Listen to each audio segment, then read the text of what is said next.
A'udzubillahi minasyaitonirrajim. Bismillahirrahmanirrahim. Assalamualaikum warahmatullahi wabarakatuh.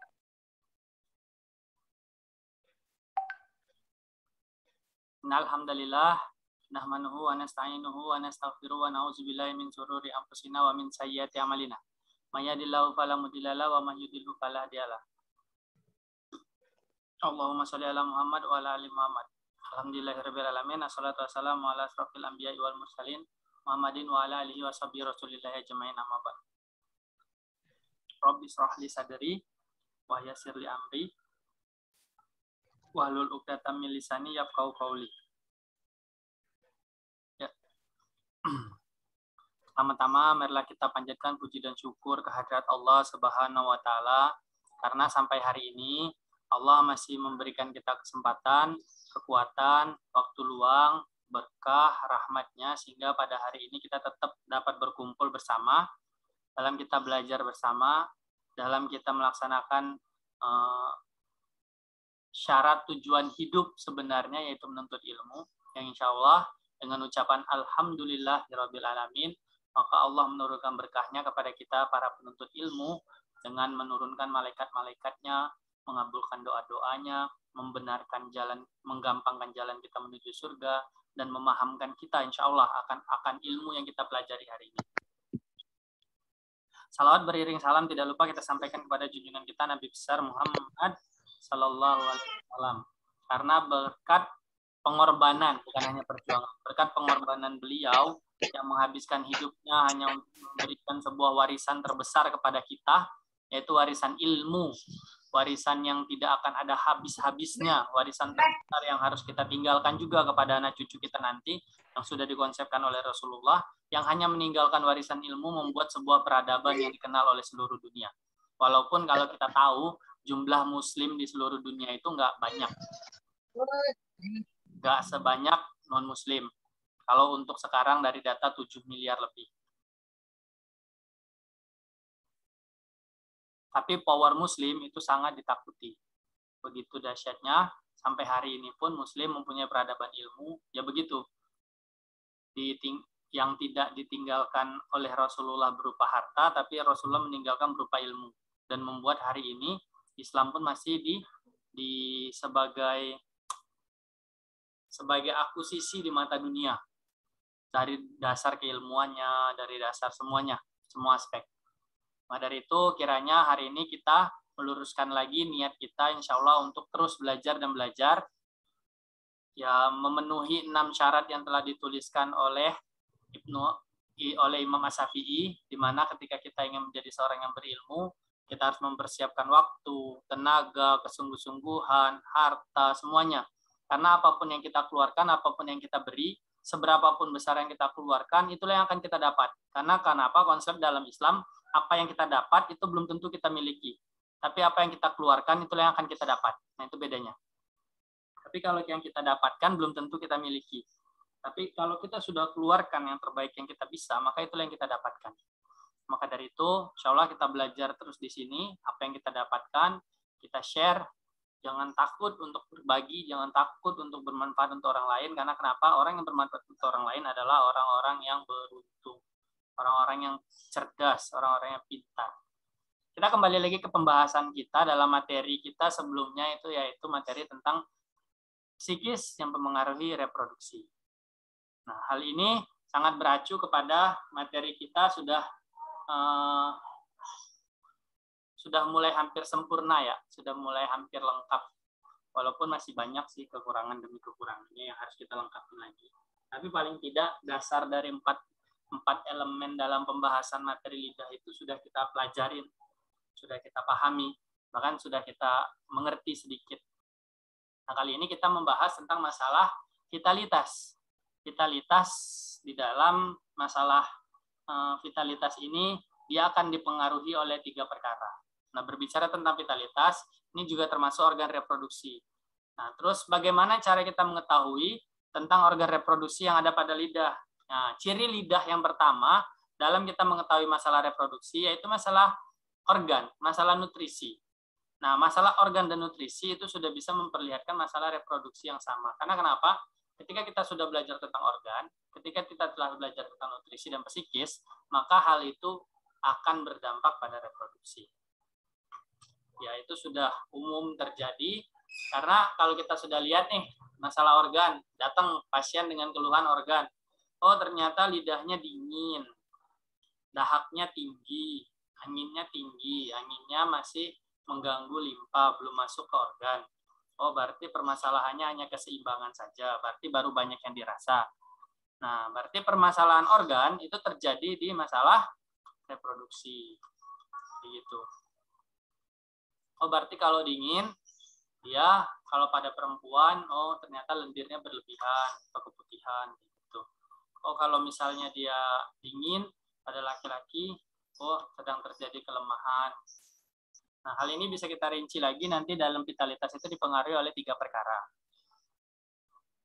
3 perkara itu apa saja? Kalau dalam yang pertama adalah pengaruh psikis, yang kedua adalah pengaruh nutrisi, yang ketiga itu adalah pengaruh lemahnya organ itu sendiri. Nah, 3 hal ini yang mempengaruhi akan vitalitas antara laki-laki maupun perempuan di dalam diagnosanya.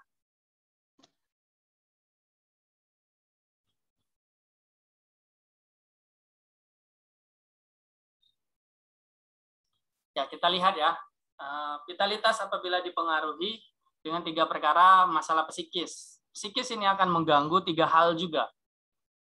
3 hal ini sudah sering kita bahas terus. Yang pertama adalah rasa tenang, rasa senang, dan rasa nyaman. Ketenangan, kesenangan, dan kenyamanan. Hal ini akan berpengaruh pada bagian suami ataupun istri. Karena pengaruh psikis di dalam organ tersebut itu akan mempengaruhi laki-laki maupun perempuan. Nah, ketika hal tersebut sudah menjadikan sesuatu rasa yang mengkhawatirkan, menjadi rasa yang menggelisahkan, menjadi rasa yang menyedihkan, maka dia akan berpengaruh pada masalah vitalitas. Yang Anda bilang bahwasanya traumatik, terus semua memori-memori, nah itu akan mengganggu semua sistem vitalitas dikarenakan oleh psikis. Nah, apabila pengaruh pada nutrisi, nah nutrisi ini juga akan berpengaruh pada masalah vitalitas, yaitu baik suami maupun istri. Nah, kita lihat permasalahan nutrisi yang terjadi. Oh, nutrisi itu kalau misalnya seseorang itu mempunyai lidah yang sifatnya dingin, lembab. Berarti dia seperti tanaman yang disiram terus-menerus. Berarti di sana ada layu, penyerapan nutrisinya tidak baik. Karena kenapa? Airnya banyak, mineralnya banyak, pupuknya banyak, tapi dia tidak terserap dengan baik. Karena lemahnya penyerapan.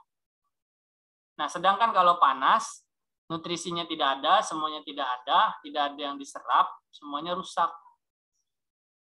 Nah, itu kalau panas. Nah, bagaimana nutrisi ini mempengaruhi organ vitalitas pada suami? Ketika seseorang suami kekurangan nutrisi pada tubuhnya, kekurangan, bukan susah dalam penyerapan, berarti ini terlalu panas.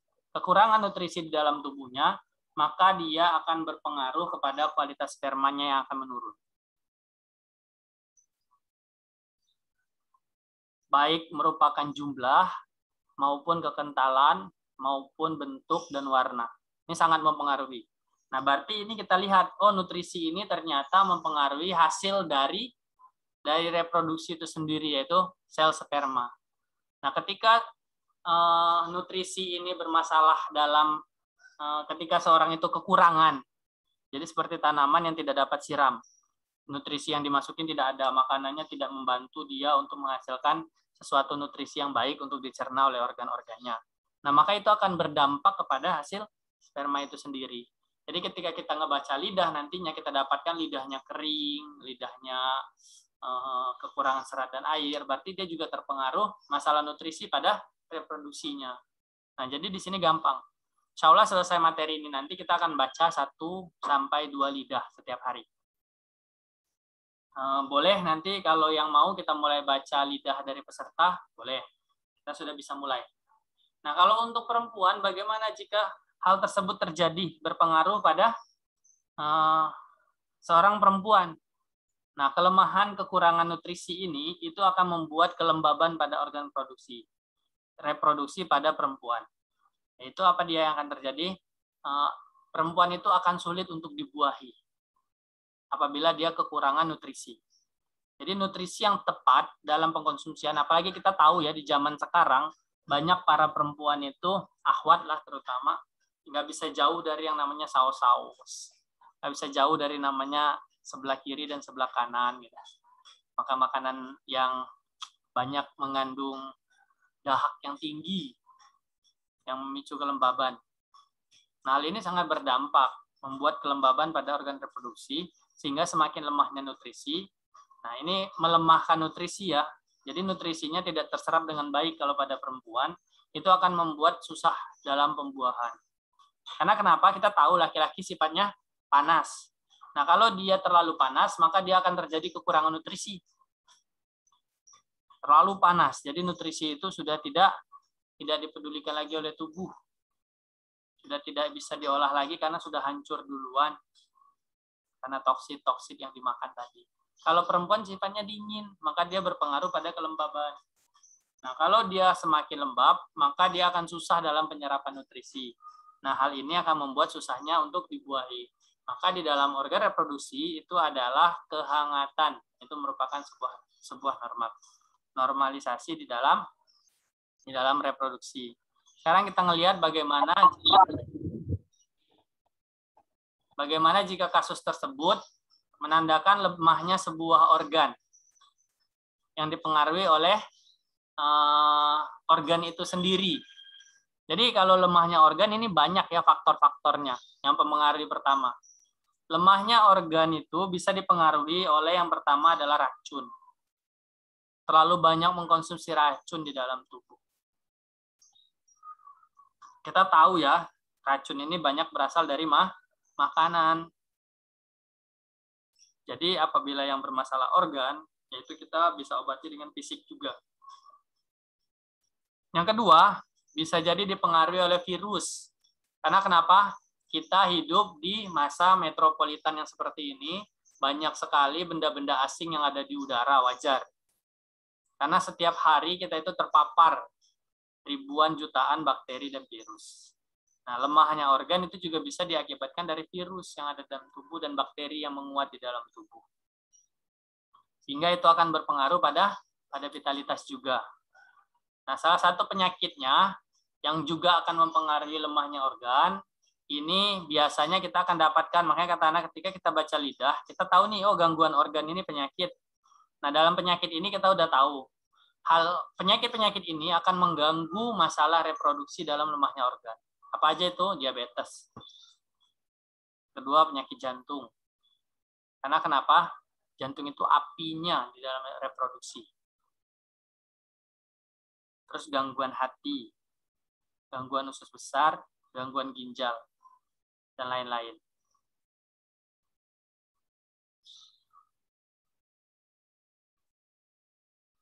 Nah, dalam 3 faktor ini, apabila dia telah mengenai hal psikis yang mendominasi, apa yang akan berpengaruh pada vitalitas seorang suami dan pada istri. Kalau suami, jika terlalu besar masalah psikis yang dialaminya, maka yang terjadi adalah masalah ejakulasi. Berarti ini perlu diperbaiki mindset-nya yang seperti Ana bilang tadi. Yang seperti Ana bilang di pertemuan kita pekan lalu. Bahwasanya dalam masalah reproduksi atau masalah suami istri atau masalah hubungan suami istri, bukan masalah sih, atau dalam kaitan hubungan suami istri, yang terpenting adalah bagaimana menciptakan. Karena kenapa? Ya harus dibagi. Bagian masalah reproduksi ini merupakan sebuah harmonisasi. Berarti kalau harmonisasi, dia keharmonisan itu merupakan suatu kebahagiaan. Berarti di sana dia akan memunculkan sebuah kebahagiaan. Jadi mawadah, sakinah, ketenangan, mawadah, warahmah. Nah, hal ini bisa diciptakan melalui hubungan suami istri. Nah, apabila tersebut terjadi dalam psikis, dia akan mempengaruhi masalah ejakulasi. Kalau seorang perempuan dipengaruhi oleh psikis, maka hal tersebut yang Anda bilang sebelumnya, Ya seperti bekerja pengen cepat selesai, seperti keinginan pengen cepat sampai tujuan. Ya, tidak menciptakan sesuatu itu seperti kita sedang menikmati hobi atau berwisata. Nah, jadi kalau pada perempuan ini akan mempengaruhi besar pada masalah virgin. Virgin itu tidak merasakan sebuah kenikmatan yang sesungguhnya. Tidak merasakan kenikmatan feedback dari antara suami dan istri. Nah, ini yang dipengaruhi oleh hal yang berkaitan sama psikisnya nanti. Maka kalau kita tanya herba apa yang bisa diminum?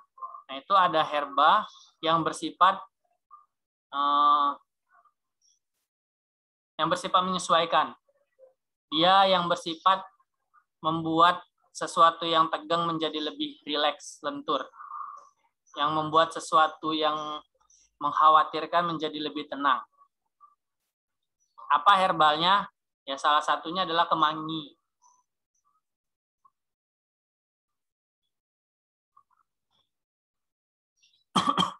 Terus apalagi? Herbal ini sebenarnya dibahas dalam konteks lain ya, tapi bisa Anda bahas. Bisa juga dengan herbal yang bersifat menenangkan, menghilangkan ketegangan, yaitu salah satunya juga pegagan. Nah, jika kita lihat dalam program permasalahan nutrisi yang dibahas tadi, nah, apa sih peran aktifnya nutrisi pada kualitasnya? Nah, kita lihat apabila seseorang itu nutrisinya terpenuhi dengan baik, mau laki-laki ataupun perempuan, atau dalam penyerapan nutrisinya itu baik, walaupun nutrisi yang dimasukin banyak, tapi semuanya gagal, tidak ada hasil. Karena kenapa? Terlalu panasnya, kekurangan mineral dan kekurangan seratnya yang membuat nutrisi itu tidak terserap sama sekali, rusak. Jadi bantu. Nah, ini akan berdampak pada kekurangan dan kesuburan, kekuatan dan kesuburan daripada seorang suami tersebut, yaitu masalah hormon.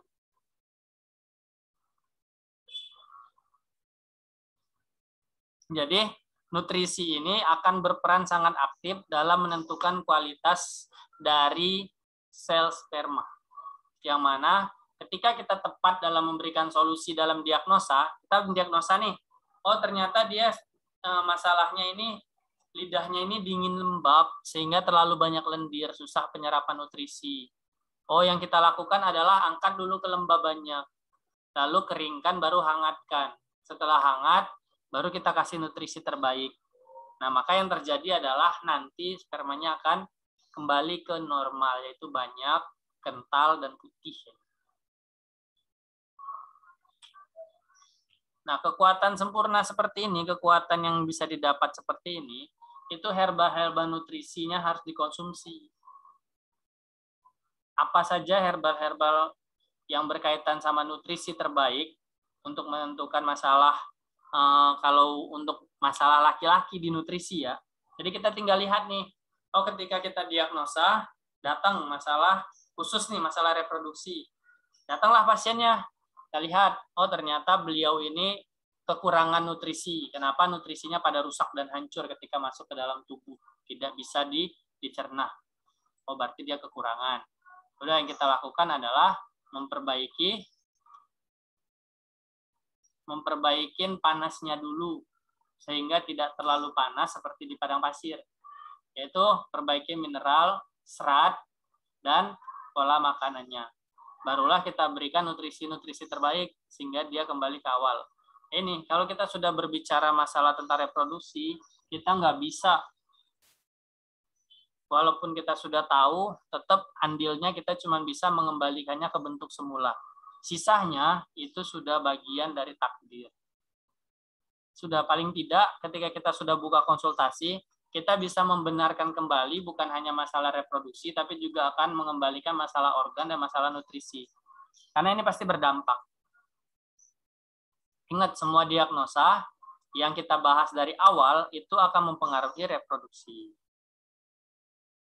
Jadi herbalnya apa saja?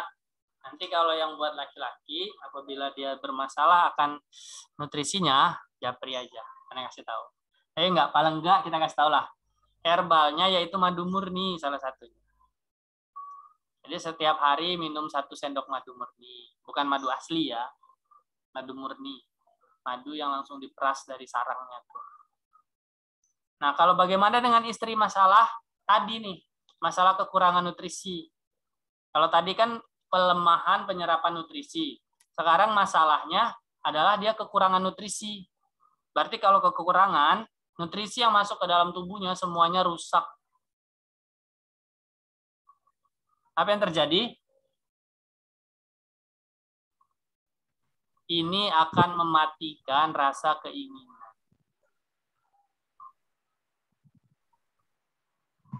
Rasa keinginan. Dia akan mempengaruhi semua bentuk yang terjadi pada organ intim perempuan tersebut. Hal itu membuat semakin lemah dan semakin hilang rasa keinginan. Adalah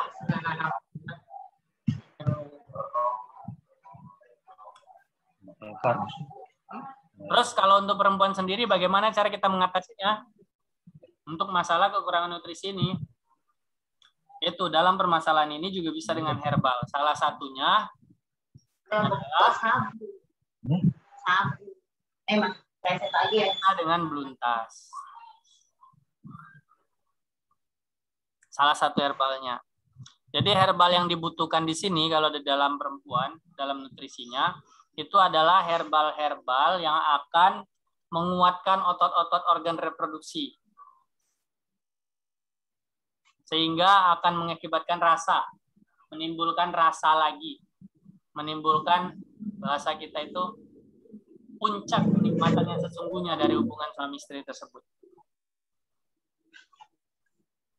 Nah, kalau untuk lemahnya organ, nah ini pembahasannya yang paling signifikan. Kenapa? Ketika kita mendapatkan bagian yang ini kan salah satu penyebab di mana seorang suami itu kalau masalah organ, benar-benar masalah organ, ini orang hidup seperti mati.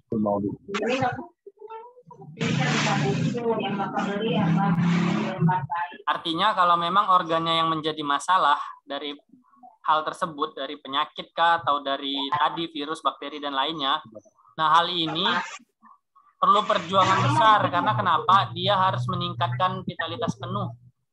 Yang itu harus ada, kalau yang tadinya itu hemat, kalau dia cepat harus didengar, kalau nggak biarin aja. Masa kuliah dikasih contoh? Puan ya, kita lanjut ya. Nah, kalau permasalahan organ tersebut, itu harus meningkatkan vitalitas penuh perjuangan, sehingga saat dibutuhkan perlu waktu dalam kinerjanya. Jadi, bahasanya itu perlu sesuatu yang berlebihan dulu, yang tidak wajar dulu gitu. Karena kenapa? Ya, harus membutuhkan ekstra tenaga lebih. Ini baik suami maupun istri. Jadi, kalau masalah dalam organ, nah, baik suami maupun istri, dia harus menciptakan sesuatu yang lumayan sulit gitu. Lumayan sulit dalam artian kata ngebentuknya, ininya, semuanya. Karena kenapa?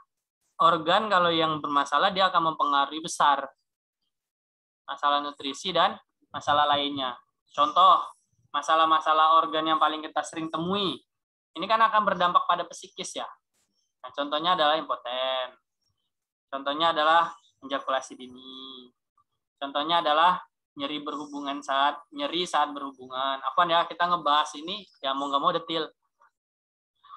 Terus bisa terjadi hilang rasa, dari rasa ingin ataupun rasa nikmatan yang sesungguhnya yang didapatkan ketika kita melakukan hubungan suami istri.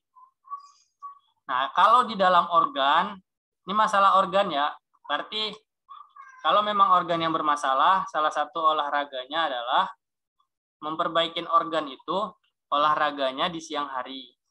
Tapi olahraga apa yang baik? Kalau memang kita organ yang bermasalah dalam sakit, bukan hanya reproduksi. Ini bukan hanya reproduksi. Kita bermasalah itu organ. Organnya misalnya paru-parunya mempunyai gangguan, setengahnya udah rusak. Bagaimana cara memperbaiki organnya? Lakukanlah olahraga yang mempunyai sumber kehidupan. Jadi olahraga yang memperbaiki organ di siang hari. Terus yang memberikan kehidupan. Kita tahu yang memberikan kehidupan apa? Herbal apa yang memberikan kehidupan? Ada yang bisa tahu?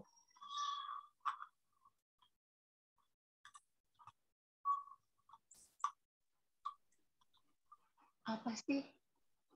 Apa ya? Bingung ya? Herbal yang memberikan kehidupan itu adalah air. Ya. Dalam Al-Quran menjelaskan hewan, tumbuhan, semuanya itu diciptakan dari air. Nah, jadi lakukanlah olahraga-olahraga yang ngebuat organ itu kembali hidup. Salah satunya adalah berenang kalau siang-siang tuh. Iya. Ya, itu salah satu olahraga memperbaiki organ. Nah, kalau sudah masalah organ, kita tahu ya, masalah ejakulasi, impoten, apalah, nyeri saat berhubungan, virgin. Nah, hal ini berpengaruh sekali pada makanan. Kenapa? Makanan ini bisa menjadi penyebab.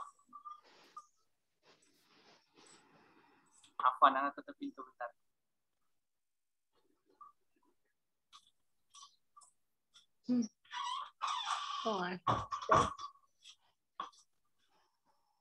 Soalnya ada suara bias.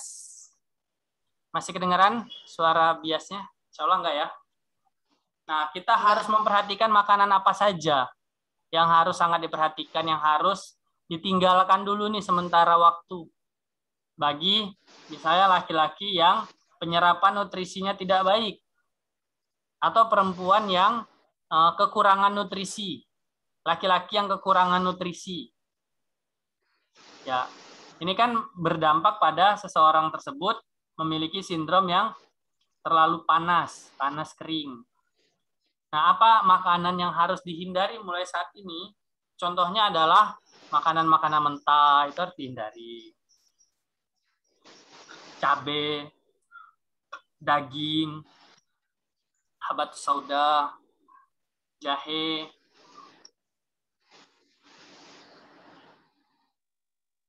duren, dan lain-lain. Nah, ini ketika kita mendapatkan seseorang itu memiliki masalah. Masalahnya apa? Kayak kurma juga dihindari. Kurma basah, tamer, puser, nah itu dihindari. Puser, rutop, tamer itu dihindari. Nah, makanan-makanan seperti ini untuk orang-orang yang penyerapan nutrisi, bukan penyerapan, kekurangan nutrisi, nah ini harus dihindari dulu. Karena dia akan mempengaruhi organ. Yang organ yang sudah terkena, dipengaruhi lagi. Nah, kalau misalnya dia penyerapan nutrisinya yang kurang baik, dalam penyerapan nutrisinya, nah, dan mempengaruhi organ, maka makanan yang harus ditinggalkan dulu, itu seperti jambu biji, pisang, pepaya, pir, apel, buah-buahan yang banyak mengandung air, itu ditinggalkan.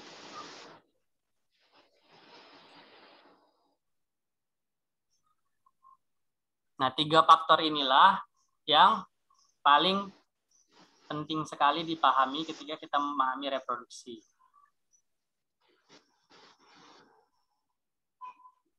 Jadi itulah kenapa permasalahan reproduksi sekarang ini menjadi sesuatu yang tabu di masyarakat, karena kenapa nggak ada penjelasan yang rinci di dalam dunia ilmu pengobatan kesehatannya. Sampai di sini ada yang mau bertanya? Karena aku kan minum dulu.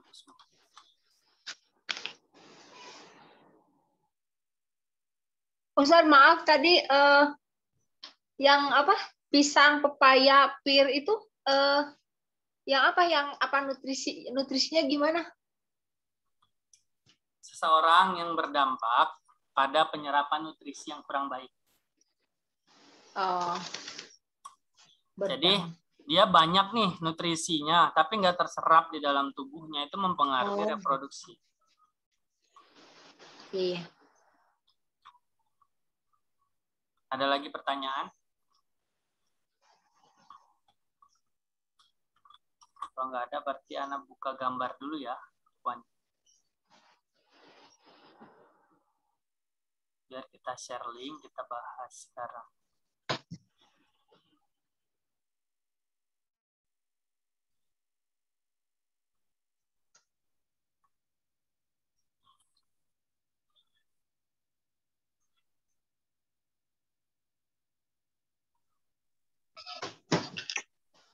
Ustadz, tadi yang daun beluntas itu buat apa ya?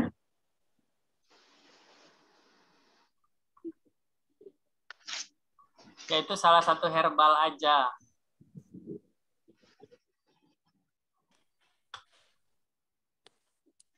Salah satu herbal yang bisa dipakai.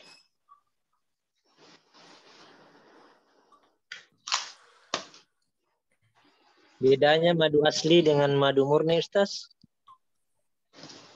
Kapan terlambat habis vaksin, Masya Allah. Ya, kita ketahui daun beluntas itu salah satu yang membantu permasalahan pada perempuan yang mana penyerapan nutrisinya tidak baik. Jadi terlalu dingin. Bisa dengan beluntas. Nah, teman, kalau yang nutrisi terbaik, mau laki-laki ataupun perempuan, itu adalah madu murni. Nah, terus ditanya sama Pak Hase, antara madu murni dan madu asli. Kalau madu asli, itu madu yang sudah ditambah dengan fruktosa. Jadi, bunganya lebahnya itu hanya memakan sekitarnya saja, dan di dalam sarangnya itu mereka diberi makan dengan fruktosa. Jadilah dia madu Nusantara, jangan sebut merek, madu asli. Makanya untuk madu asli itu harganya lebih terjangkau. Kenapa? Karena dia bukan bab pengobatan, tapi bab menjaga kesehatan. Tapi kalau madu murni itu madu yang langsung diambil dari pohon atau dari tebing. Kan madu itu banyak ya. Madu itu kualitas makin bagus, yaitu madu di tebing cadas. Kenapa? Semakin susah tempat hidupnya, maka kualitas madu itu akan semakin bagus. Nah, madu murni itu madu yang langsung tuh diperas. Jadi membedakan madu asli dan madu murni, kalau madu murni ketika kita cium, ingat membedakan madu itu cuma dicium bisanya. Kalau madu murni kita cium itu bipolennya masih ada. Bipolen itu lapisan tipis yang membentengi sarang madu itu agar madunya tidak menetes keluar. Nah, itu menghasilkan bau alami yang nggak bisa dibohongi ketika kita mendapatkan itu madu murni. Tapi kalau madu asli, karena dia sudah dengan fruktosa dan sarangnya juga dibuat di dalam kotak-kotak, nah biasanya untuk bipolennya tidak terlalu kuat. Makanya kalau kita dapatkan untuk masalah nutrisi, penyerapan, ataupun kekurangan, itu bisa dengan madu murni. 1 hari 1 sendok. Memang kalau untuk harga, yang madu murni pasti lebih mahal. Afwan terlambat habis vaksin. Tafadhal. Ada lagi yang mau bertanya?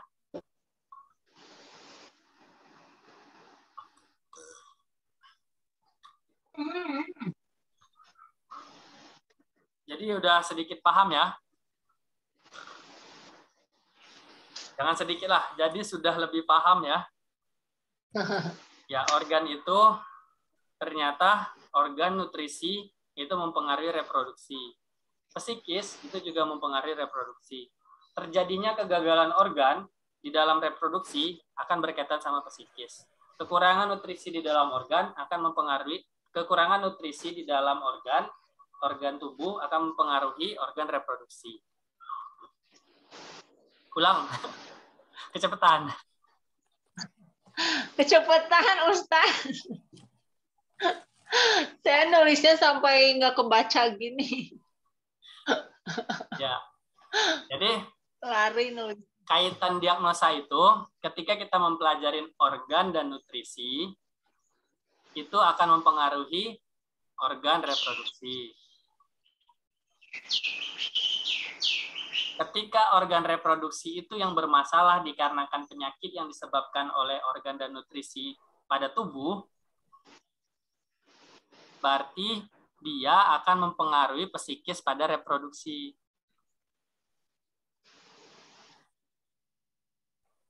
Masih belum paham ya maksudnya? Jadi gini, ini kan organ vital nih. Ini organ vital di tubuh kita. Dari perut sampai ke dada nih, organ vitalnya di sini. Organ yang kita pelajarin. Masalah organ dan nutrisi di dalam sini akan mempengaruhi organ reproduksi. Dan masalah gangguan organ reproduksi itu akan berkaitan sama nutrisinya. Dan akan mempengaruhi psikis. Kayak gitu. Ya rincinya kayak gitu.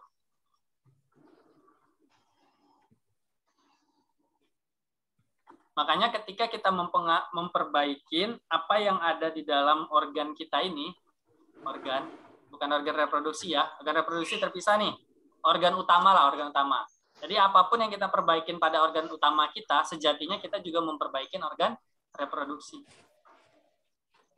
Ketika kita memperbaiki masalah psikis yang ada pada organ utama, sejatinya juga sedang memperbaiki masalah psikis reproduksi. Bedanya, psikis pada reproduksi itu diakibatkan karena masalah organ reproduksi dan nutrisi reproduksi itu sendiri. Jadi penanganannya memang agak beda sedikit. Gitu. Yang lebih susahnya ketika organ reproduksi dipengaruhi karena penyakit atau makanan dari bawaan organ utama.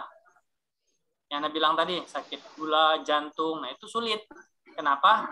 Ya kita harus fokus dulu ke penyakitnya, bukan memperbaiki masalah reproduksinya. Jadi ketika organ reproduksi dipengaruhi oleh penyakit dari organ utama, maka kita perlu memperbaiki penyakit di organ utama dulu. Jadi ketika dia datang seorang pasien, saya sekarang mengalami ini, mengalami gangguan impotensi. Tanya riwayat penyakitnya apa? Ada riwayat penyakit? Ada. Nah, berarti kita fokus ngobatin riwayat penyakitnya. Berarti kesampingkan dulu masalah reproduksinya. Tapi kalau berkaitan sama psikis harus dipisah. Karena psikis yang merusak organ utama itu berbeda dengan psikis yang merusak bagian organ reproduksi. Karena rusaknya organ reproduksi itu akan mempengaruhi besar psikis. Masalah-masalah yang timbul pada organ reproduksi itu bisa dipengaruhi oleh psikis.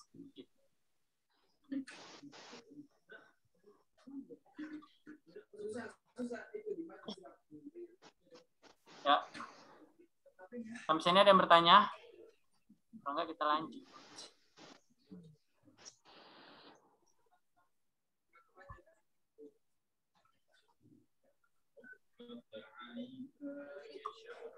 Jadi Ustadz, psikis pada reproduksi itu maksudnya gimana? Kayak ini apa EDI, kayak ejakulasi dini kayak gitu-gitu. Ya. Jadi maksudnya gimana Ustadz psikis pada reproduksi itu? Psikis pada reproduksi itu mempengaruhi semua masalah reproduksi. Iya. Maksudnya psikis pada reproduksi itu sendiri itu gimana gitu? Yang kemarin dibahas yaitu rasa traumatik, kegagalan, yang keinginan, gitu. Iya. Yang kemarin kita bahas di pembelajaran sebelumnya, itu kan psikis yang mempengaruhi reproduksi. Kenapa dibahas psikis dulu? Agar tahu nih ketika kita mendapatkan masalah ini yang sekarang, kita udah bisa mencocokkan, oh ternyata psikis itu akan mengakibatkan penyakit ini saja, ini pada masalah laki-laki, dan ini pada masalah perempuan gitu. Iya. Oh, gitu. Tapi udah paham.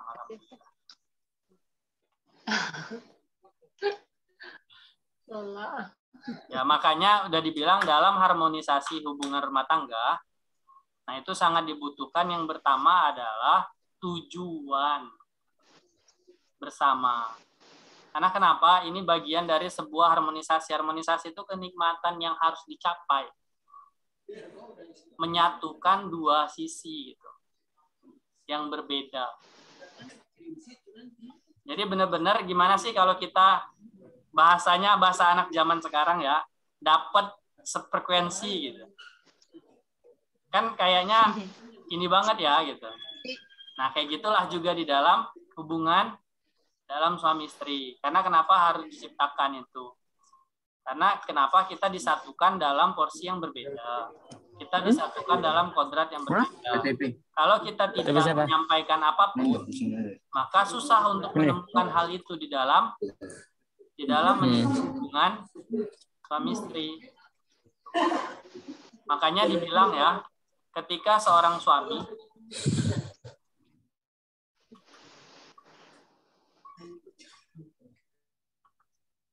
makanya dibilang ketika seorang suami kepada ibunya itu masih ada batasan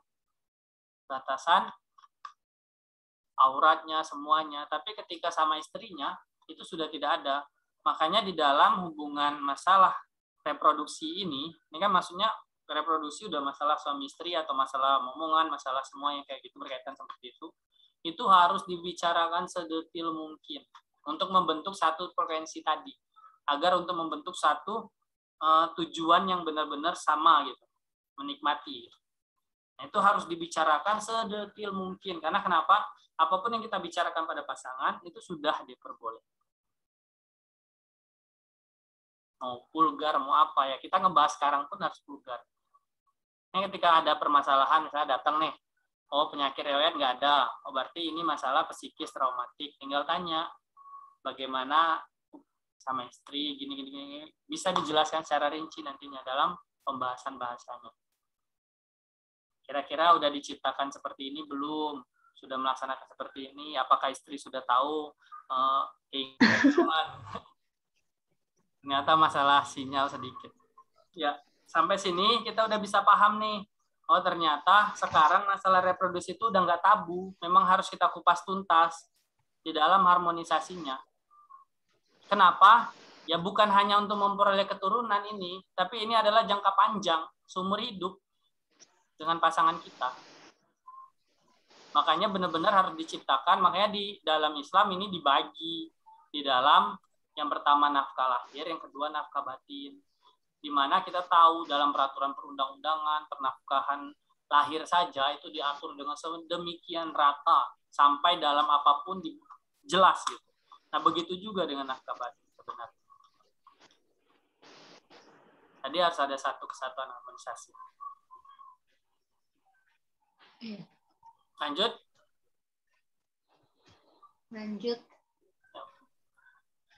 Sekarang kita belajar sedikit tentang diagnosa lidah. Sudah kelihatan?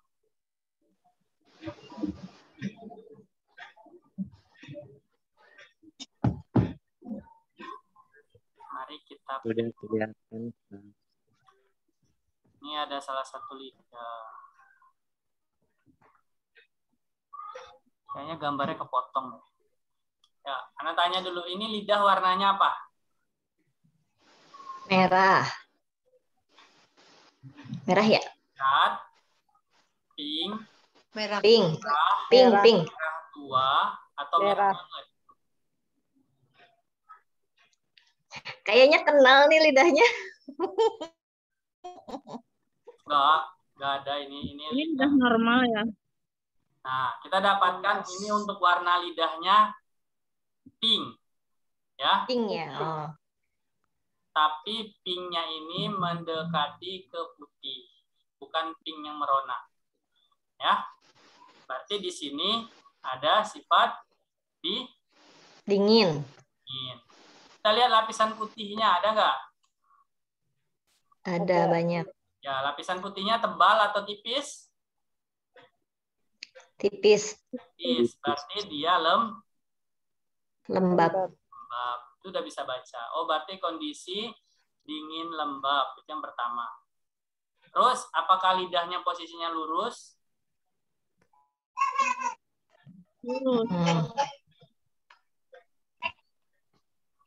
Posisinya lurus.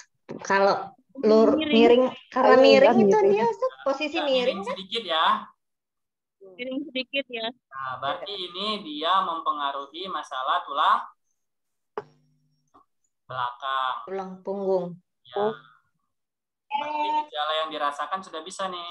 Kalau putihnya tipis menyeluruh, kita lihat dulu bentuknya lagi cara belajarnya. Bentuk lidahnya kira-kira tebal tipis, kecil, lancip. Gimana? Tipis lebar ya, tipis lebar. Ini termasuk ke tebal. Tebal. Tebal dan lebar. Berarti termasuk Tebal lebar. kelemahan. Termasuk penyumbatan nantinya. Pelemahan dan penyumbatan. Jadi bahasa yang dimunculkan seperti apa? Nah, ini cara bahasa penyampaiannya. Biar enak disampaikan. Ini lidahnya seperti apa? Oh ini, kelemahan yang diakibatkan dari tingginya lendir di dalam tubuh yang mengganggu kinerja organ. Dikarenakan dingin. Dingin karena apa? Kebiasaan yang dianggap baik. Jadi kebiasaan pola makan, pola tidur, nah itu bisa dibahas. Tanya, tidurnya bagaimana? Gitu. Kita lihat putihnya hampir di semua organ. Berarti semua organnya sedang kelelahan dalam bekerja. Karena kalau tebal itu menandakan dia penyumbatan nantinya. Berarti kalau kayak es, kayak kulkas, dia sedang ada embun-embun sedang menutup semuanya gitu. Jadi kinerjanya berat, banyak yang dirasa. Kalau kinerja berat, yang terganggu pertama adalah pernapasan. Kita lihat putih tebalnya dominan di mana? Oh, di tengah. Di tengah organ apa? Lambung. Tempatnya dingin. Berarti bahasanya kelemahan yang diakibatkan karena tingginya lendir dikarenakan enzim di dalam tubuh menaikkan asam lambung, mengganggu sistem pernapasan. Karena ini yang terlihat cuma batas pangkal lambung menuju usus besar. Kalau ginjal udah nggak kelihatan, terlalu gelap untuk dibaca. Hal ini akan mempengaruhi masalah tulang belakang. Jadi orang awam pun mendengarnya bisa terima. Oh iya, ini gejala yang saya rasakan. Paham. Tulang belakangnya kenapa tuh Ustaz? Agak kan lidahnya membengkok ini. Jadi tulang belakangnya dinamakan skoliosis. Ada sedikit pembengkokan di area tulang belakang. Nah ini yang mengganggu juga fungsi organ. Itu kalau bengkoknya kanan kiri itu berpengaruh ketahuan. Maksudnya ini tulang bengkoknya belakangnya berarti yang kanan atau yang kiri gitu nggak Ustaz? Iya. Ini kan dia kamera belakang. Kalau orang menggunakan kamera belakang, kanan akan tetap jadi kanan, ya? Kiri akan tetap jadi kiri. Ya. Kalau dia menggunakan kamera depan, dia akan mirror. Kiri jadi kanan, kanan jadi kiri. Kita lihat ada parit nggak? Oh, nggak ada. Berarti dia permasalahan organ dikarenakan kebiasaan yang dianggap baik ini baru. Jadi gejala yang dia rasakan masih sekedar kalau asam lambungnya lagi naik, sekedar mual kayak gitu. Sekedar pusing di bagian belakang, sakit punggung kayak gitu. Kakinya sering kesemutan. Jadi kayak gitu bahasa yang muncul. Ini bengkok ke mana nih Ustaz? Ke kiri ya, apa ke kanan? Nah, kalau ini kan kamera belakang jadi ke kanan. Di mana? Berarti di tulang di dekat pinggang. Di bagian dekat siku. Itu ngelihatnya bagian di mananya gimana itu Ustaz? Apa yang pas bengkaknya atau gimana? Dan kita lihat simetris dari lidahnya. Nah, coret biar salah. Padahal ada pena, kan enggak. Nih, mulai pertama ya, tuh. Kembali ke dia.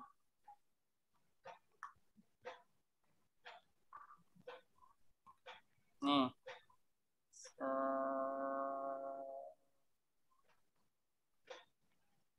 Tuh, berarti di sini ya.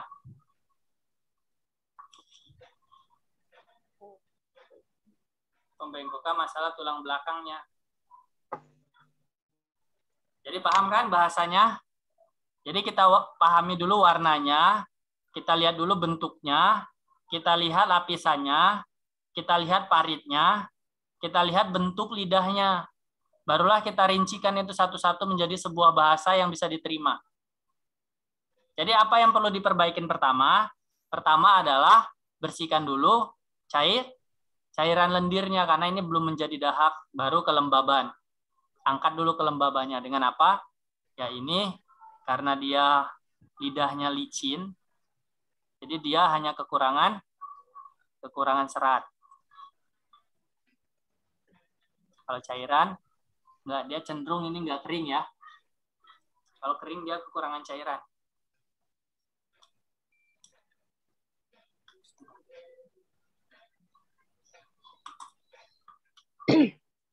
Karena lidah dasarnya dia pink, udah bagus.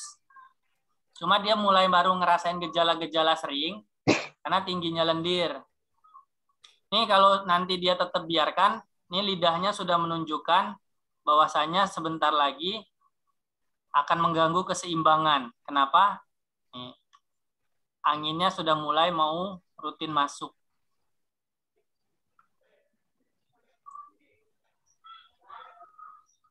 Jadi dia berarti pola makannya ya harus dibenerin ya Ustadz. Dibenerin pola yang dianggap dia baik. Karena dingin berkaitan sama masalah kebiasaan. Tinggal kasih tahu, hindari dulu makanan-makanan yang akan membantu dia banyak bermasalahan ke dahak. Jangan sampai lendir yang sudah bertumpuk itu menjadi dahak. Ya, makanan apa aja tuh? Sudah dibahas di pertemuan ketiga. Apa tuh ya kemarin? Lupa. Ya, yang menghasilkan banyak lendir, makanan yang berbau saus banyak. Bakso, mie ayam, sablak, melin. Makanan yang susah diolah terlalu kering, ikan asin, kerupuk. Terus makanan-makanan yang susah dicerna, daging. Gitu. Jadi makanlah yang segar-segar orang kayak gini biar cepat. Mie instan gitu ya Ustadz ya? Yang segar. Kalau bukan ini makanan yang dihangatkan kembali. Yang dihindari. Makanan yang dihangatkan lebih dari 8 jam. Nah, kalau buah ini masih boleh. Kecuali memang dia sudah putih tebal, berarti dia sudah dingin. Nah, buah itu akan membantu lebih dingin lagi. Jadi dia kalau di musim dingin nanti stop dulu makan buahnya. Orang ini. Kayak gitu caranya.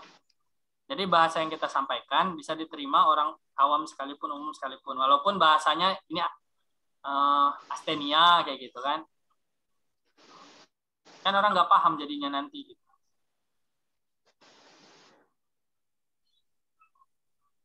Sudah bisa sedikit memahami? Ya. Terus Ustadz nanya, kalau misalnya dia kan bermasalah dengan tulang punggung belakang ya. Nah, itu dibetulinnya pakai topung atau PTB bisa? Nah, kalau ini kan permasalahan turakal ya, tulang serviks. Jadi permasalahan tulang punggung bagian belakang tulang serviks ini, ya ini dikarenakan kebiasaan. Apakah dia pekerjaannya mungkin rutin duduk, atau memang dia di kendaraan terus, bisa jadi kayak gitu. Karena kebiasaan ya ini. Nah, jadi cukup dengan kebiasaan duduk ya? Ya, cukup dengan PTB. Ya, nanti bisa betul lagi. Kalau memang bisa lebih ahli, bisa dengan langsung reposisi ke bagiannya. Karena nanti kalau diagnosa reposisi itu bisa langsung tahu di mana bagian turakal atau bagian serviks mana, karena ditekan kan. Ini langsung kelihatan tuh, gitu. Oh, di titik ini langsung dibenerin. Udah, lebih cepat. Tapi kalau kita bagian yang ini di PTB saja. Ya. Kita stop share dulu. Sampai di sini ada yang mau ditanyakan? Boleh nanya Ustadz, kalau misalnya dia lidahnya udah rata putih, kan berarti tadi dahaknya udah tinggi tuh, ya kan?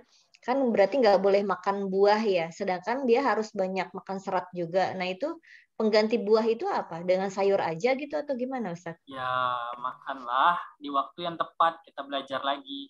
Kapan aktivitas dia banyak mengeluarkan tenaga, dia boleh makan buah gitu, yang berserat. Jadi agar terolah. Yang jadi problem ini kan, dia ternyata kerjanya duduk aja depan komputer, dahaknya udah tinggi, kerjanya ngemil buah. Tambah berat lah ya. Kerja organ gitu. Tapi ketika dia butuh serat, bisa dengan sayur-sayuran segar.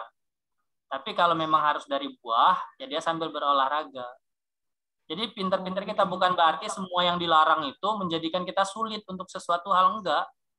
Jadi ketika sesuatu itu dilarang, dikarenakan memang dia belum bisa merubah kebiasaan itu. Tapi ketika dia sudah berjalan, kita beri masukan, udah jalan nih, udah boleh dia konsumsi itu, gitu. Tapi dengan catatan. Iya. Karena kan kalau kesannya kita habis tahu kayak gini nih, kondisi dia dingin lembab, oh nanti dia akan dingin beku gitu. Dia akan berdahak tinggi. Kalau dahak makin tinggi, ya itu akan melukai kan. Es aja kalau sudah sangat dingin dia melukai kan. Nah jadinya nanti peradangan takutnya gitu. Udah tersumbat tangan, maka sulit, akan jadi gula darah, stroke gitu. Nah daripada hal seperti itu, nah yang kita stop semua tuh. Kalau udah kayak gitu baru stop total gitu. Tapi kalau untuk kondisi-kondisi yang masih memungkinkan, rubah polanya saja. Kan ini kebiasaan buruk yang dianggap baik gitu. Iya. Ustadz, Ustadz, kalau parit itu kayak gimana sih? Parit di lidah itu kayak... Ya, sabar. Kita bahas lagi lidah ya. Yang ada paritnya. Nah, nanti setiap hari kita ngebahas parit. Bukan parit yang lagi diperbaikin di pinggir jalan ya. Itu rutin soalnya. Kayak itu. Soalnya ada galian perbaikan gerigi. Kalau parit ini beda. Kita belajar dari parit yang paling kecil dulu. Ya. Ini kira-kira lidahnya dominan berwarna merah, putih, merah banget, pink atau gimana? Ungu. Ya. Ini biru yang sedang menuju ke ungu ya. Ungu. Biru yang sedang menuju ke ungu. Nah, kita lihat dulu. Ini jelas terlihat bahwa sudah mulai membiru. Ini belum ungu ya, beda lagi. Membiru. Ini karena jelas terlihat, kenapa? Karena tumpukan putihnya di bagian sini menutupi. Kalau ini sudah habis, ini akan terlihat biru semua. Ya, biru. Kita belajar warna kemarin di awal pertemuan, biru menandakan penyumbatan. Biru. Aduh, pada lupa. Yang murojaah ini berarti nggak mau. Biru. Ketika kita berada di alam terbuka, kita lihat gunung itu berwarna apa? Biru. Langit berwarna apa? Biru. Tengah Biru. laut berwarna apa? Biru. Biru. Oh, tekanan ya? Biru tekanan. Ya, biru itu kalau kebentur kita membiru nih. Ya, tertahan artinya. Tekanan. Ya, Sudah tertahan. lama. Tapi kalau dalam estetika ini benar dia tertahan ini gitu, belum terselesaikan. Kenapa? Nah, kita belajar dulu birunya. Ketika kita deketin itu gunung, warnanya berubah jadi apa? Hijau. Langit kita datengin yang biru tadi jadi apa? Jadi apa ya lagi? Bening. Air laut yang biru Bening. tadi Bening. kita angkat pakai tangan jadi warna apa? Bening. Bening. Bening. Nah, berarti biru itu menandakan jauh. Ya kan? Saking jauhnya dia berwarna biru. Biru. Lama. Dia berwarna biru. Nah, biru mengartikan sesuatu yang tertahan, lama dan jauh. Berarti ini sudah menjadi keluhan penyakit tahunan. Berarti Bu tanya riwayat penyakit lambung atau penyakit diabetes atau penyakit apa, berarti sudah tahunan. Nah, kita lihat dulu dia masalahnya di mana. Yang pertama kita sudah dapat warnanya. Oh, ini dia sudah penyakit tahunan yang pertama. Terus lidahnya simetris atau tidak? Tidak, banyak gelombang. Kalau dia bergerigi itu tandanya masih angin yang mempengaruhi keseimbangan. Kalau sudah bergelombang, gimana sih rasanya kita jalan di jalan raya yang banyak polisi tidur, jaraknya berdekatan, atau jalan di jalan yang tidak rata, habis apa ya, kayak Grand Canyon kayak gitu. Kira-kira gimana? Yang dirasakan apa? Goyang, nggak enak jalannya. Jalannya nggak enak, goyang, nyaman, tidak yakin semua. Nah, itu muncul. Kenapa? Anginnya sudah masuk ke dalam organ. Dia bukan bergerigi lagi, tapi dia sudah mengganggu kontur lidah. Kalau sudah masuk ke dalam organ, berarti dia sudah mempengaruhi psikisnya. Karena ini organ apa? Organ apa? Apa itu teh? Liver ya Ustaz? Atau Namanya atau jawabnya harus yakin. Ini gimana ini posisi organ? Itu lambung. Lambung. tengah? Terus Ya, lambung, udah, lipa, garis hati, lagi paru. kayaknya. Iya. Garis bagi dua. Bagi tuh sorry. Lambung, limpa, hati, paru. Tuh. Apa ini? Empedu ya. Hati. Ini hati. Ini empedu. Ini paru. Ini jantung. Nih lambung. Lambung. Ini limpa.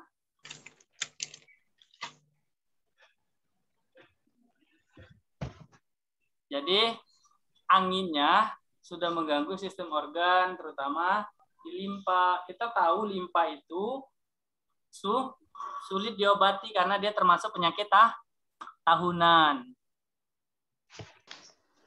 Gangguan limpa, ada yang ingat?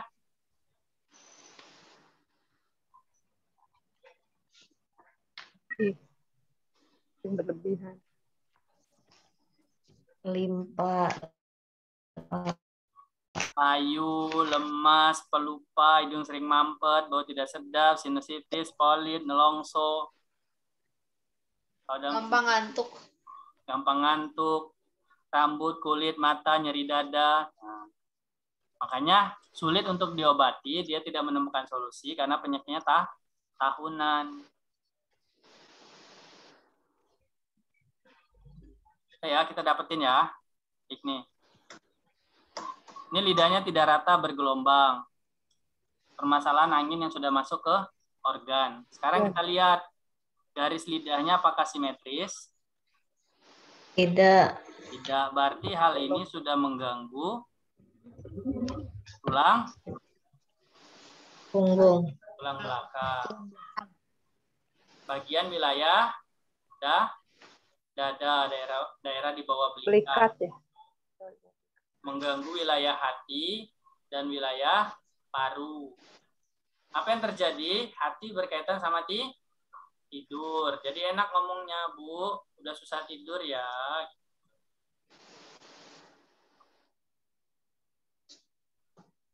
Jadi bahasanya ini lidahnya termasuk ke pink, merah tua, merah biasa, atau putih? Putih. Ya, ini dingin, putih. Jadi kelemahan yang diakibatkan angin yang telah masuk ke dalam organ yang melemahkan organ tersebut sehingga menekan daerah tulang belakang. Nah, baru kasih tahu gejala-gejalanya. Kita lihat nih, yang menekan daerah tulang belakang yang memiliki gejala A, B, C, D, E. Dan hal tersebut dikarenakan mempengaruhi psikis ibu. Ini rata nggak? Enggak. Nah, ada cekung. Coba dilihat lagi bukunya. Ada cekung itu berarti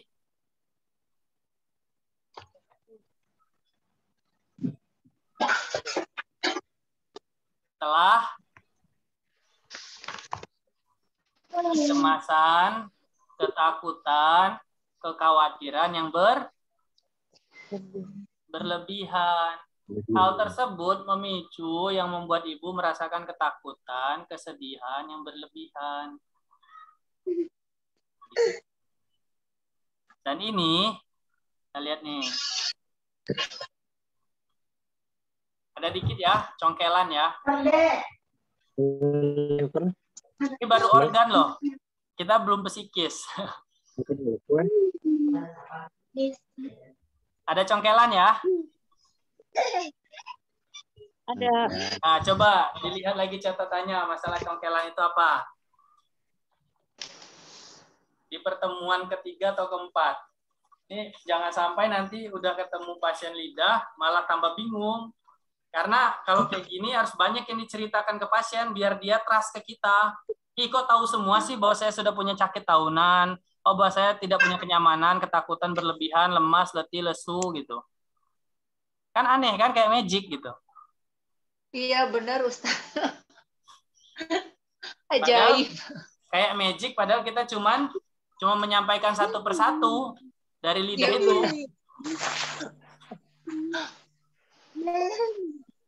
Ada nggak Itu dia catatannya? cekungan di limpa ya Ustadz ya. Bukan cekungan di limpa. Ini kita ngebahas parit kecil, congkelan. Anak parit. Iya parit congkelan di limpa. Kan. Ya, itu Parit mengganggu tulang belakang. Itu bermasalah pada perut, ketidaknyamanan dalam mengkonsumsi makanan. Jadi bawaannya begah terus.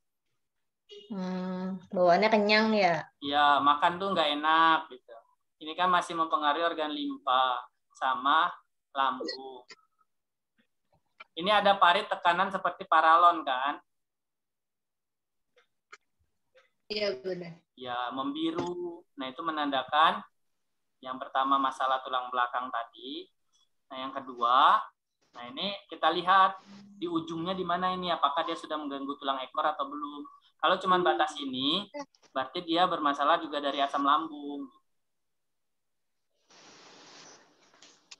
Makanya orang-orang kayak gini butuh support yang besar dalam pengobatannya. Karena dia nggak tahu tubuhnya. Nggak tahu tubuhnya ini kenapa bisa seperti ini.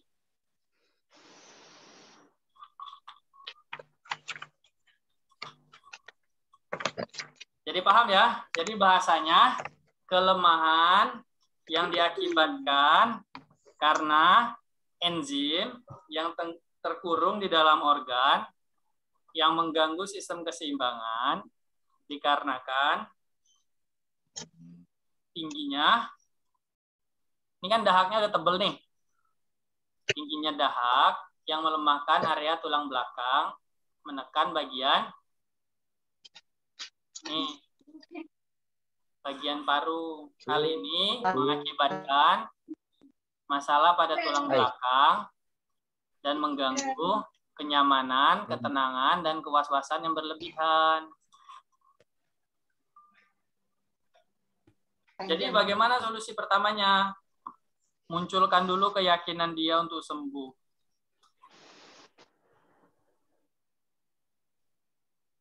Baru perbaikin detoksifikasinya. Ini didetok nih. Diterapi, dikeluarkan anginnya. Dibersihkan dulu dahaknya. Jadi ini rutin konsulnya kayak anak ke pasien. Nanti setelah kalau nggak bisa ditanganin dengan ini, anak kirim herbal. Nanti 3 hari kirim foto lidah lagi. Nanti setelah 3 hari, 1 pekan kirim foto lidah lagi. Jadi terus dipantau. Karena pengobatan seperti ini harus didampingi. Nggak bisa ditinggal. Kan Anda bilang, kalau dia dingin, kebiasaan buruk, yang dianggap baik. Nanti dia minum herbalnya, nggak rutin jadinya. Kalau nggak dipantau. Apalagi jauh. Kalau dekat enak. Dekat bisa kita datangin per berapa hari untuk terapi. Paham ya? Bu, kalau congkelannya itu besar tidaknya itu menentukan parah atau tidaknya penyakitnya enggak? Misalnya Ini tuh kita congkelannya masalah itu kan organ. ini kecil. Sebenarnya congkelan Ya. ini juga berkaitan sama psikis nantinya. Oh. Ya, ini kan Jadi, organ ya. Misalnya kalau congkelannya besar, apakah masalah di organ itunya itu parah atau gimana? Ya, jadi gini, parit itu bisa menandakan seseorang itu bisa peradangan, bisa masalah psikis, bisa masalah gangguan organ. 3. Buka deh, di pembahasan sebelumnya ada. Bahasanya yang muncul kemarin tuh, kalau paritnya itu seperti terbelahnya bumi, habis dalam kayak gitu, menyakiti, disakiti, dan tersakiti. Berarti internal, eksternal, dan dampaknya diri sendiri. Itu, menyakiti, disakiti, dan tersakiti. Berarti organ, psikis, dan hasilnya psikis yang jangka panjang. Masalah putus asa itu. Tidak menemukan solusi. Nah, kalau kayak gini kan kita nyampein. Ya. Lidah saya ternyata ada paritnya. Ya, boleh. Mau dibahas, silakan kirim fotonya, share screen.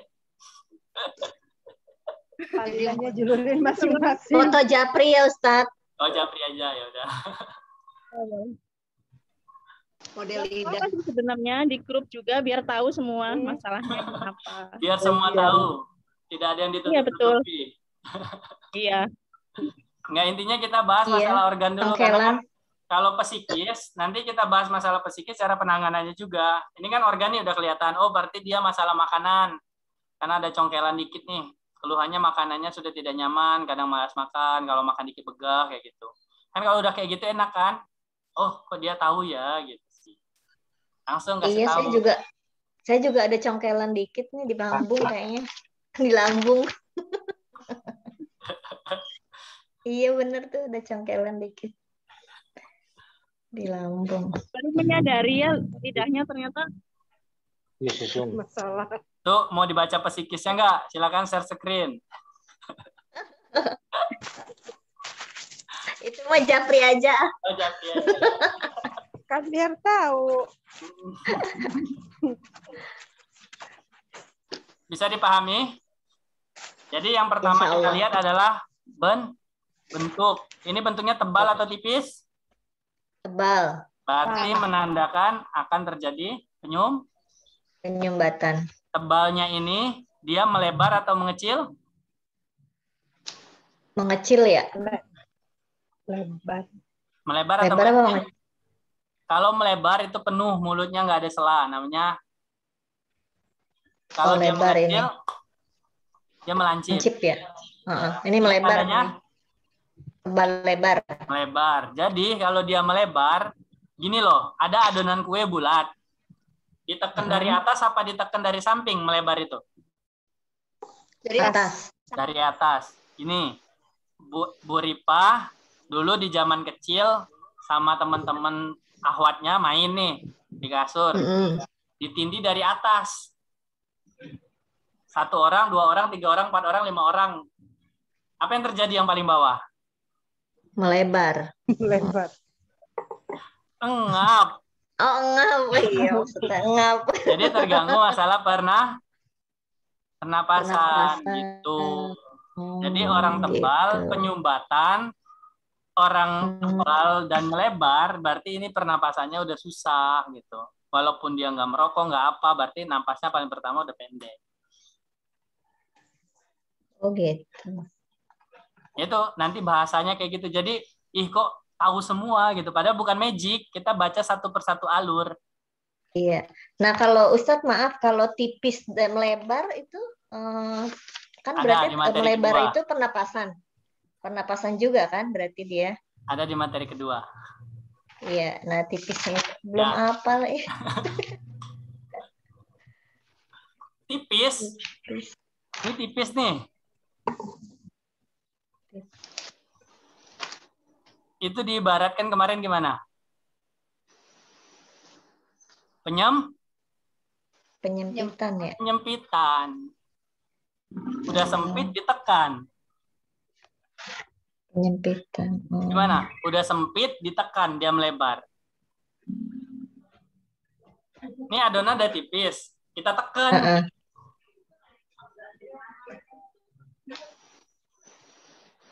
Apa yang terjadi? Penyempitan dan engap juga ya.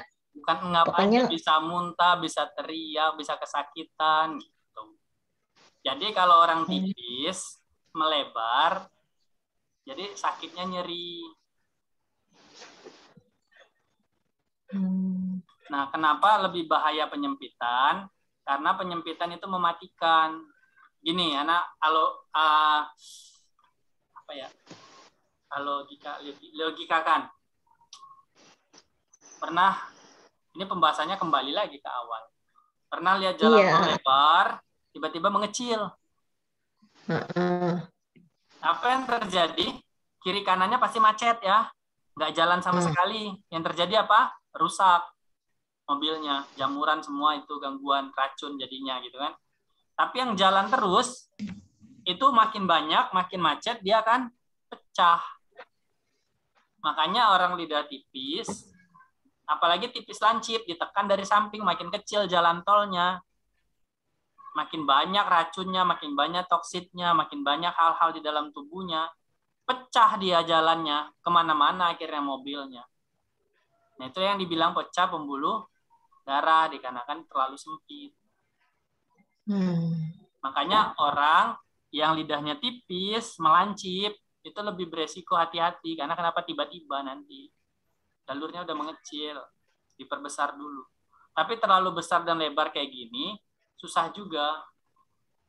Dia akan menutup kayak kulkas yang berembun. Kita bisa tahu kondisi lidah seseorang, kondisi sakit seseorang.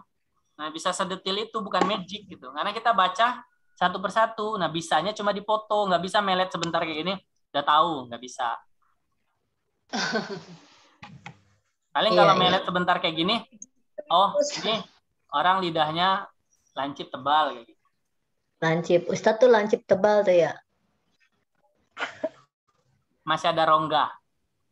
Cuman lancip. Sekarang kodarulahnya kayaknya dahaknya naik lagi. Dingin. Soalnya kan sekarang musim belum jelas nih, hujan panasnya. Hujan. Jadi ya karena anak aktivitas, anak makannya berantakan lagi gitu. Kalau anak udah tahu jelas ini musim kemarau, ya habatus saudahnya anak tinggalkan lagi. Nah sekarang anak antara minum antara enggak. Jadi sekarang ya lidahnya berdahak lagi. Ya. Lancip tebal, ya. Nah, belum ini enggak lancip, dia bulat.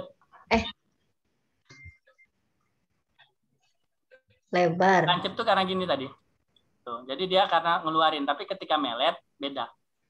Nah, karena kalau melet beda, melet itu dipoto, nanti kelihatan.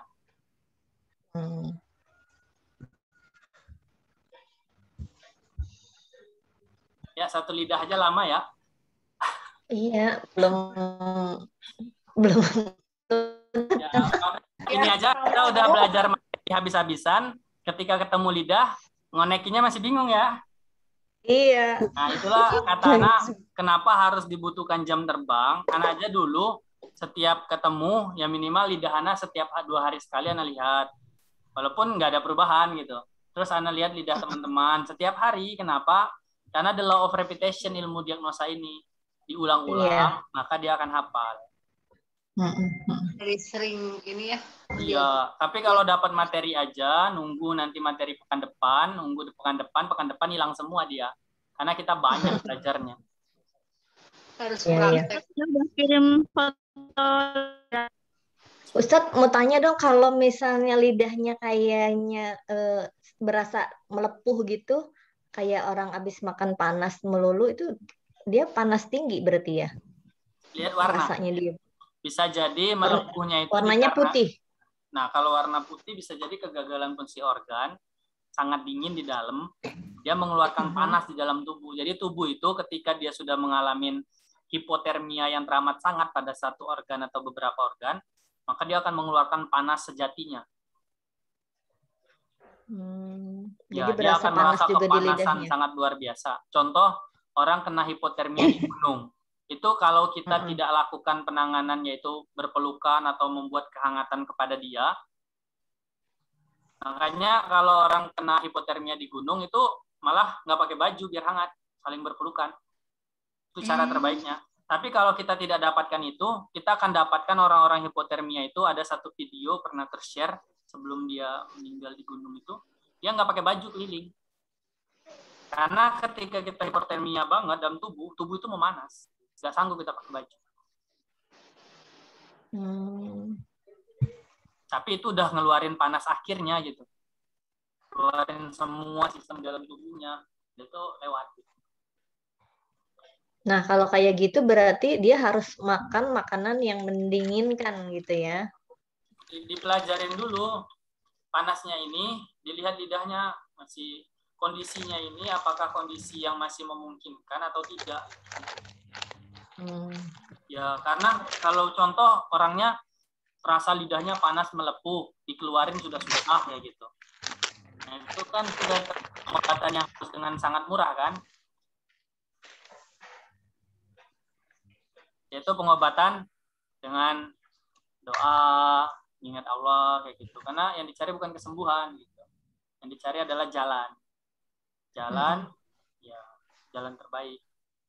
Tapi kalau memang dia cuma terasa beberapa saat saja, itu namanya pertahanan tubuhnya untuk menolong. Nah, setelah itu baru lakukan tindakan. Kalau dalam beberapa hari nih terasa panas, tapi ada ciri-ciri lidah yang sudah sulit kayak gitu. Maksudnya sudah dalam, kayak Ana pernah dapetin, ngeluarin aja udah sulit gitu. Udah sulit. Ya udah, nggak usah terapi, nggak usah, itu ngobrol aja. Berarti mah udah organnya udah rusak banget gitu ya.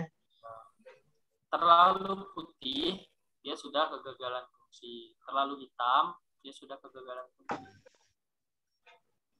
Biru menandakan itu sudah tahunan. Ungu menandakan itu ya titik bahayanya. Kalau lidah orang yang mau meninggal ngelipat ke bawah ya Ustadz ya? Nah, Berunti udah pernah ngeliat? Warna, bisa dilihat dari Saya warna. nungguin. Saya udah kirim lidah, oke. Nanti dibaca. Mau taruh di grup? Kita bahas ya. Lidahnya siapa tuh? Tarana lihat. Ya, sampai sini sedikit memahami ya. Karena nggak akan bahas lidah lagi. Kita akhiri dulu. Nanti muter otaknya. Cukuplah pahami dulu ini gitu. Karena Ana dulu kebanyakan Ustaz. Ya. Sedikit. Ana dulu satu hari satu lidah gitu. Karena Ana ngerasa di sini percepatan. Kan Ana bilang, Ana aja 2,5 tahun gitu. Ini percepatan jatuhnya. Nggak tahu, nah mungkin memang pemikirannya keren-keren. Nah, satu hari satu lidah dulu gitu. Jadi cukup dulu ya batas lidah kita ya. Iya. Nah, nanti dipahami lagi aja. Nah, nanti cara penuturan bahasa dimulai yang pertama nih, catat cara penuturan bahasa.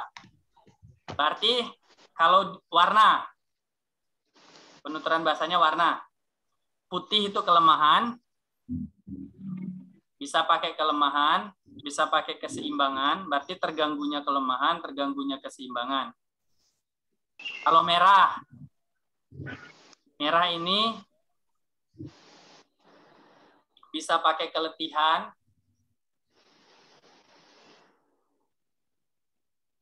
terus kelemahan, keletihan,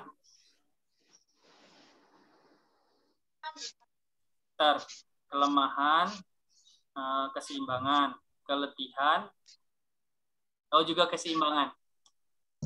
Ya, terganggu keseimbangan. Itu bisa dipakai juga untuk merah, Untuk putih itu dimulai dari itu dengan melihat warna.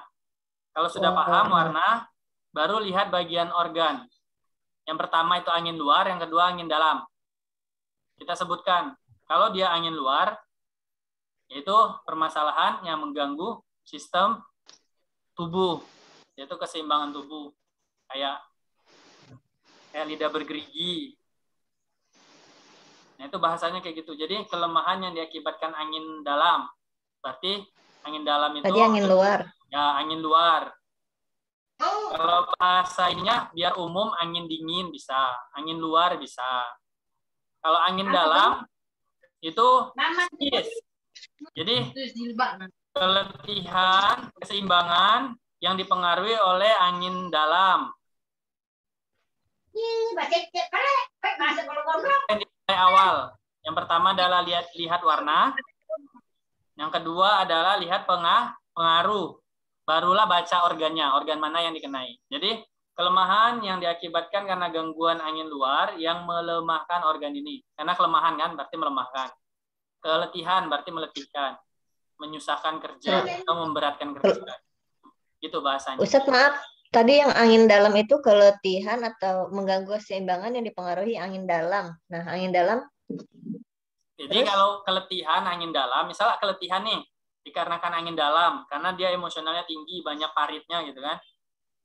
Nah, kita kasih tahu, ini keletihan yang diakibatkan angin dalam, karena tingginya psikis yang mengganggu kerja organ.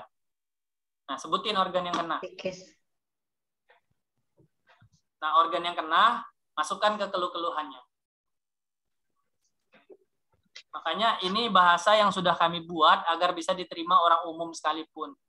Kita nggak bikin enzim nutrisi yang terganggu di dalam organ yang mengakibatkan stagnasi karena dikarenakan oleh, nah kalau kayak gitu orang bingung.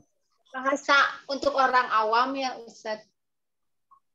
Ya, kita usahakan bagaimana orang itu paham, oh gangguan saya cuma gara-gara kesalahan makan, suhu yang saya terus-menerus lakukan. Oh, kesalahan saya karena saya memupuk rasa emosional yang tertahan terus-menerus. Makanya bahasanya kita bikin bahasa sesederhana mungkin di dalam dunia kami ini. Makanya nggak akan nemuin dimanapun ikut pelatihan bahasanya yang seperti yang Ana sampaikan. Iya. Ya.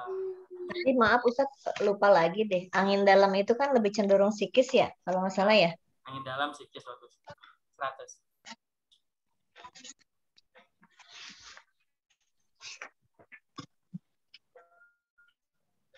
Psikis. Ya, atas ini kita sudah dulu ya. Nanti kalau udah ngebahas lidah ini pasti mumet nih. Ana aja dulu lidah mikir dulu. Tanya, apalagi ini langsung dapat 2 lidah. Ya, kalau gitu alhamdulillah kita sudah selesaikan untuk pembelajaran lidah. Ke depan kita akan rutin nih insya Allah. Kita bahas lidah satu persatu. Nanti kalau bisa kita pisahkan dulu. Ini kan kita udah menyeluruh dulu nih. Biar paham. Nah besok kita pisahkan nih. Kita baca organ saja dulu. Plus nutrisinya gitu. Iya, gitu. Nanti solusi satu-satu. herbalnya gitu. Kalau memang iya solusi herbal. Tapi kalau tidak lebih baik nanti kita cari kelas herbal sendiri.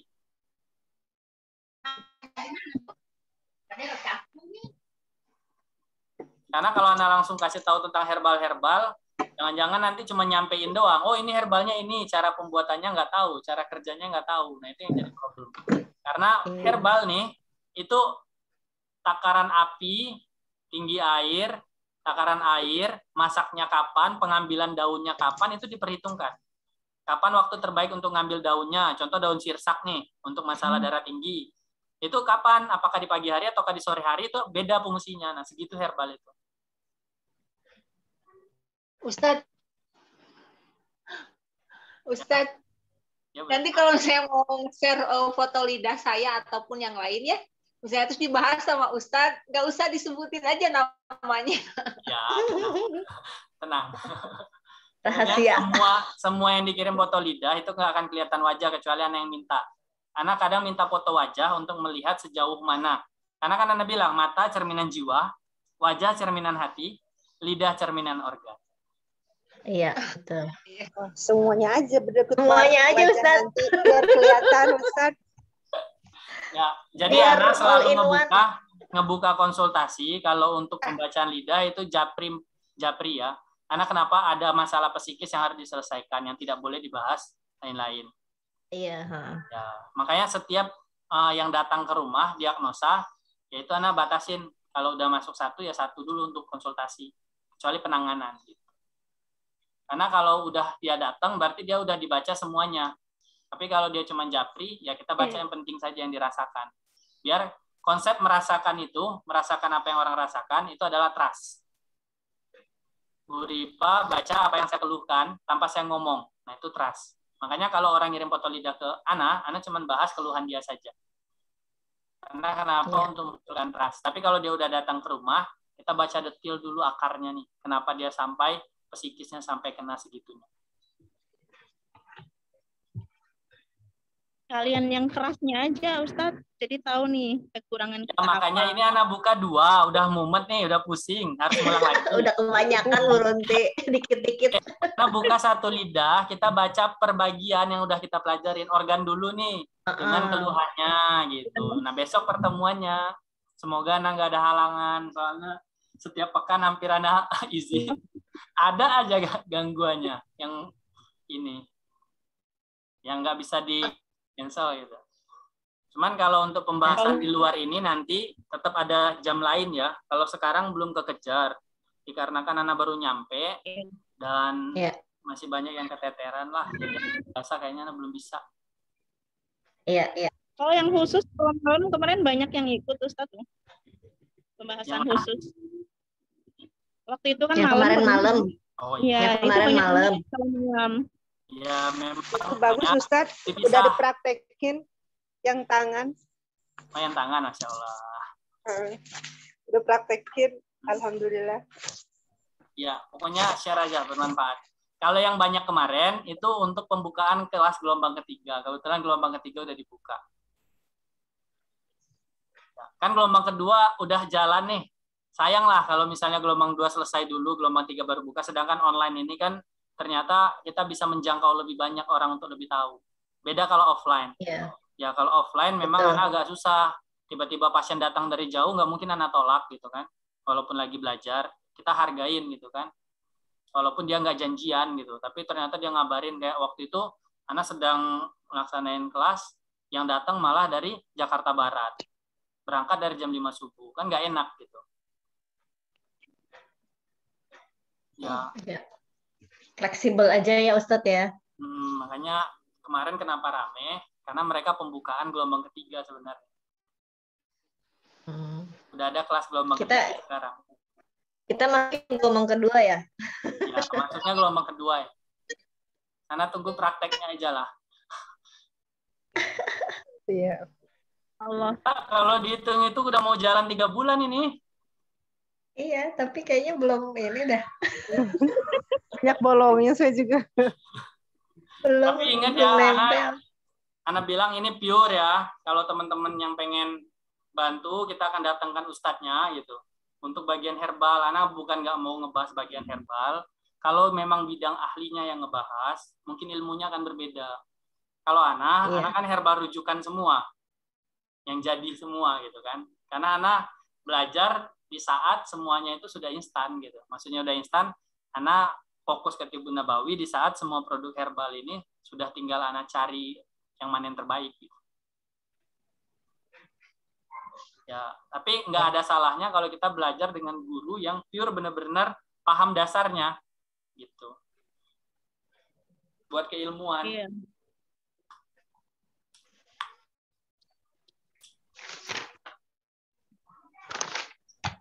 Kalau belajar herbal sih udah di grup, maksudnya saya ikut grup khusus herbal juga sih Ustadz. Disambil lah gitu bareng sama ini gitu. Ya, Ana ikut herbal dulu itu mempelajarin tentang kunyit ya.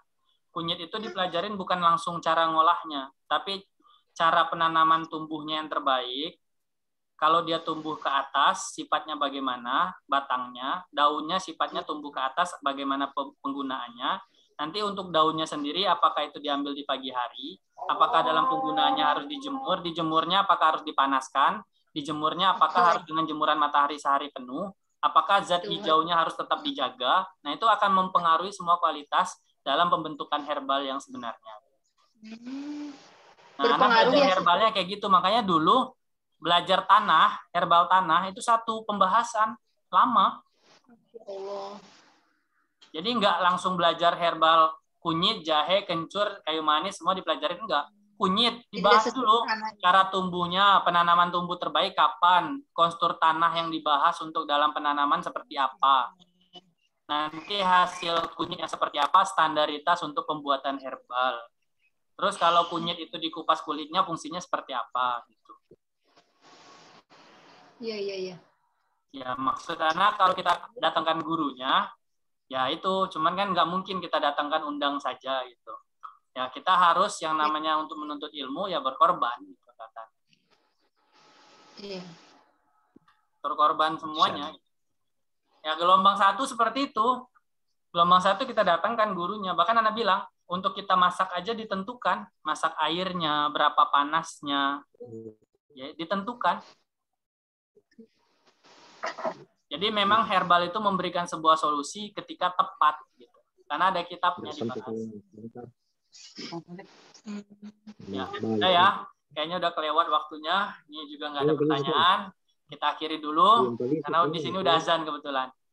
Syukuran jazakallah. Kita tutup dengan doa kafaratul majlis. Subhanakallahumma wa bihamdika. La ilaha illa anta astaghfiruka wa atubu ilaik. Syukran wa jazakallahu khairan katsiran. Afwan kalau Anda masih banyak salah dalam penyampaian. Insyaallah kita sama-sama belajar di sini. Dari Ana lebih kurang mohon maaf. Ya, terima kasih. Warahmatullahi wabarakatuh. Waalaikumsalam. Terima kasih. Maaf lahir batin.